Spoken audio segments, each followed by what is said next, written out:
વાઘોડિયામાં આગ, સાઈ જનરલ સ્ટોરમાં લાખોનું નુકસાન પહોંચ્યું।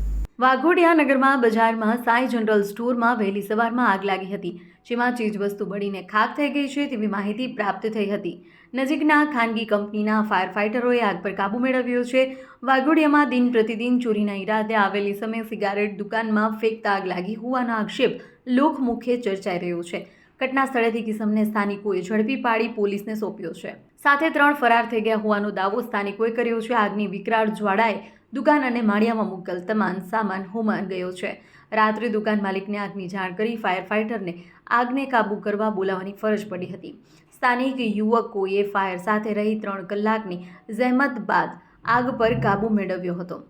ઘટના સ્થળે વાઘોડિયા પોલીસને જાણ થતાં પોલીસ પહોંચી ગઈ હતી। બાજુમાં આવેલા અન્ય દુકાનોમાં કોઈ નુકસાન ન થાય તે માટે દુકાન માલિકોને સામાન સુરક્ષિત રીતે હટાવી મૂકી દીધો હતો।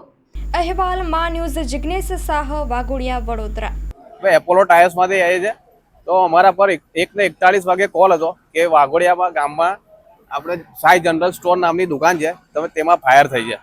તો અમે અહીંયા ઘટના સ્થળે પહોંચી ગયા છે અને આમાં ડીસીપીઓ સુનિલ દેસલે છે અને મેં કિશન પરમાર ફાયરમેન। અમે 2 થી 2.5 કલાકની જહેમત બાદ ફાયર કંટ્રોલ કરી લીધેલી છે અને ત્યાંના બધા સદસ્યો હાજર છે, તો તે પણ અમને મદદ કરેલી છે, તે બદલ તેમનો આભાર। મારી દુકાન રાજેશ કુમાર ગુંજલાલ સાહની છે, હું એનો માલિક છું। અંદાજિત 3 લાખ રૂપિયાનું નુકસાન છે અને આગ મતલબ લાગ્યા પછી મને ખબર પડી એટલે અમે આવ્યા હતા, પણ તે પહેલાં આગ ચાલુ હતી અને ફરિયાના બધા લોકોએ સપોર્ટ કરી અને મહેનત કરી અને મતલબ આગ બુઝાવવાનો પ્રયત્ન કર્યો છે।